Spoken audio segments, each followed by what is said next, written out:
Hey everybody, this is Adam at Archery Country here again. We're going to talk about some of the misunderstandings and some of the misinformation out there about Ravin Crossbows, some of the issues we have with customers. The main thing being, don't leave your bow cocked in the off season. Make sure to decock that. It should only be cocked for 8 hours maximum. And with this system, there's really no reason to leave it cocked. It's a very good system for letting down a crossbow safely without having to fire it. What we see is limbs delaminating or strings and cables giving out and causing damage to the bow in those situations. The second one is going to be when loading the Ravin Crossbow. All the Ravin Crossbows are going to have a roller guard system on them, 2 little roller bearings up there that the arrow is going to ride on. When loading it, you're going to see that we have a white and 2 orange veins. The white vein or the odd vein is always going to go directly downwards. So that way it can pass through that roller guard and not hinder the performance or the accuracy of a Ravin Crossbow.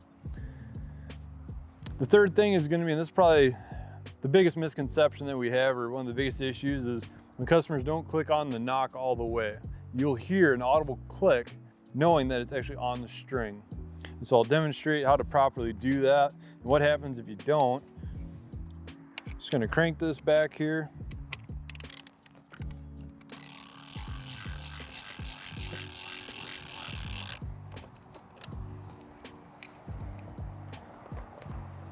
So I have that cranked back. So say a customer comes in or is out in the stand and they don't have that bolt seated all the way. Basically it's just on that receiver, just like that. It's not actually clicked on.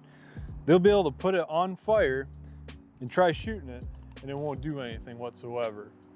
And so what happens, there's an anti-dry fire mechanism in here that won't allow that bow to fire unless that nock is fully seated onto the string.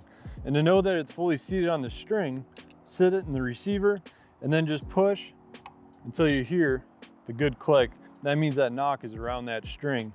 Now this bow will fire. We put it onto the fire, aim at the target, and just like that, we have a functioning crossbow. So again, load it, vein down, don't leave it cocked for more than 8 hours, and then just make sure to push that onto the string until you hear that audible click. If you have any questions about how to safely operate a Ravin Crossbow, feel free to reach out to us, whether it's online or in person. Whenever somebody purchases a Ravin Crossbow from us, we're going to take the time to make sure that they can safely cock, decock, load, unload, and all the proper maintenance on their Ravin Crossbow. So that way we're not taking them out of the field in the heat of the rut. And you can get all the hunting and joy out of your crossbow and your investment. So if you have any questions, make sure to hit us up, hit like and subscribe. There's going to be a lot more archery content coming out. And thank you for your time.